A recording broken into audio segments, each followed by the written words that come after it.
You know Tesla. You've probably seen someone launch a Plaid at a stoplight and humiliate a sports car. But that's the cheapest car on this entire list. There are 6 levels above it, and the car that started this whole thing just admitted out loud that its own founder doesn't think the market wants it anymore. So here's the ladder. 7 levels, bottom to top, and by the time we get to the top, Supercar stops, meaning what you think it means. Level 1, the Tesla Model S Plaid. We start at the bottom rung, and it still does 0 to 60 in about 2 seconds. You just watched it happen. The Plaid costs somewhere around 90 to 100 grand, basically pocket change compared to everything else on this list. It runs a quarter mile in the low 9s, trap speeds over 150, before topping out at 200 miles an hour, electronically capped so it doesn't scare its own tires off. And it seats 5, has a trunk, and somehow still finds room for a car seat and a full grocery run. It's the same car from the hook. 10 years ago, a number like this belonged on a poster on a teenager's wall next to a Bugatti Veyron.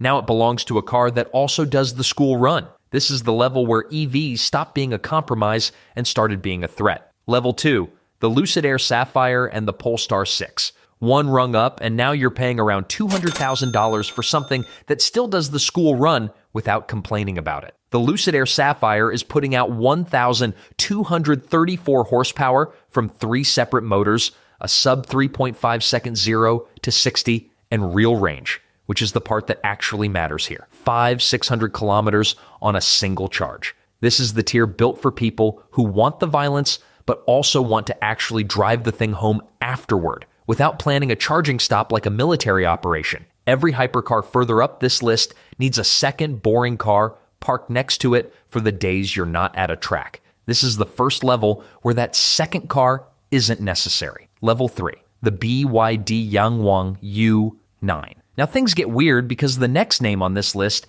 isn't a boutique hypercar shop tucked away in Italy or Croatia. It's BYD, the single biggest EV manufacturer on the planet. The company that also sells you a hatchback for 15 grand, and they just built a genuine supercar for around $252,000. Quad motor, 1,287 horsepower, 0 to 100 in 2.36 seconds.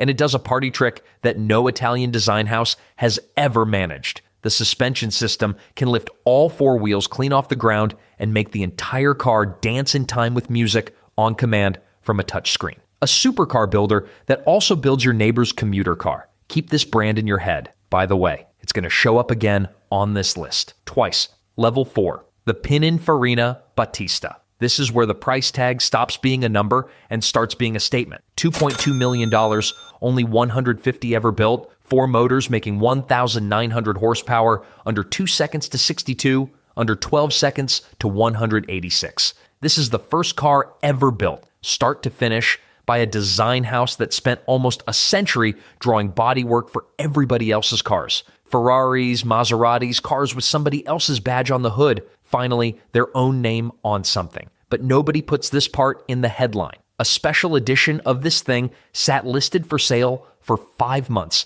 at $3.5 million, and nobody bought it. $2.2 million of entry price, and the market just shrugged.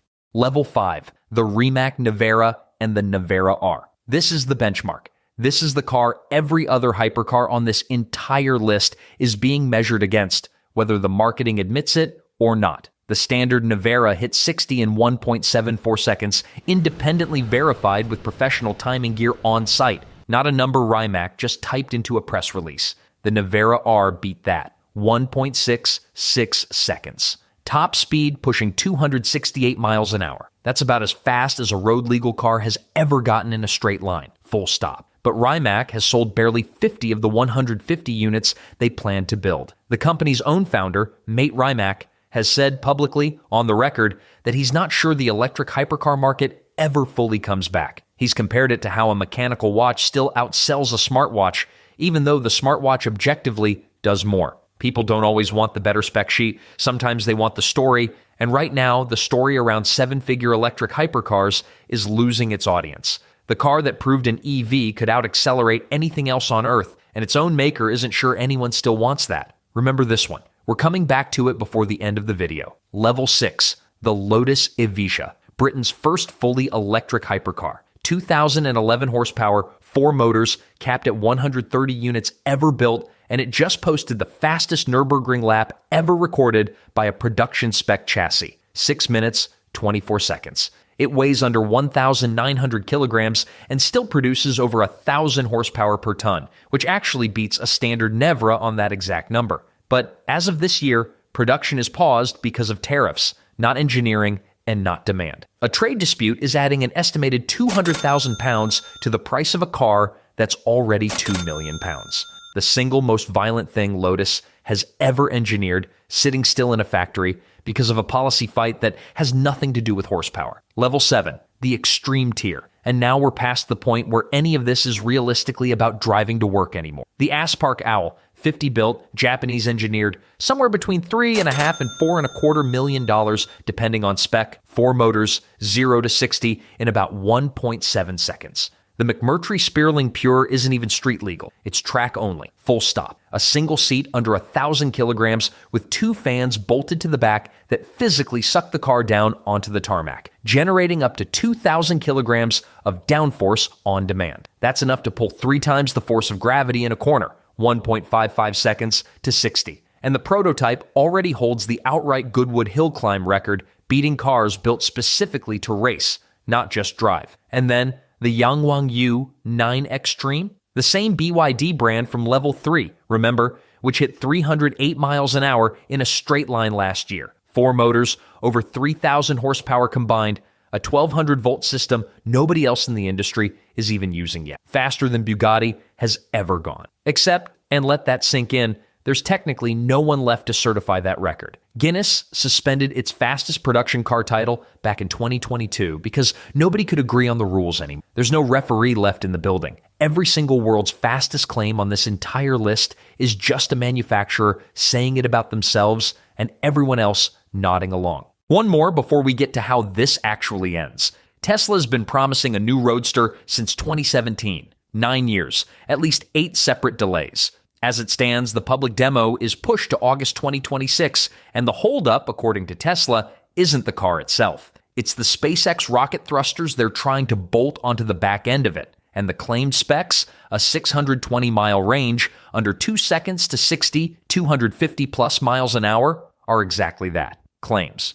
None of it has been independently verified because none of it has actually shipped to a single customer. Call this Level 8 if it ever actually exists outside of a keynote slide. So back to Level 5 for a second. We set up this idea that the electric hypercar might genuinely be dying, that even Rimac's own founder isn't confident in the category's future anymore. But then BYD showed up, twice. Once at $252,000, undercutting every boutique on this list by millions. And once at 308 miles an hour, beating a car that costs literally 10 times as much to build. The category isn't dying. It's just changing hands, moving from a handful of small European workshops building 150 cars a decade to a Chinese manufacturer that also sells a couple million cheap sedans a year and treats the hypercar as a side project. And Bugatti, the company that held the outright speed record for years, the company that never built a single electric hypercar of its own, that stayed loyal to the combustion engine the entire time,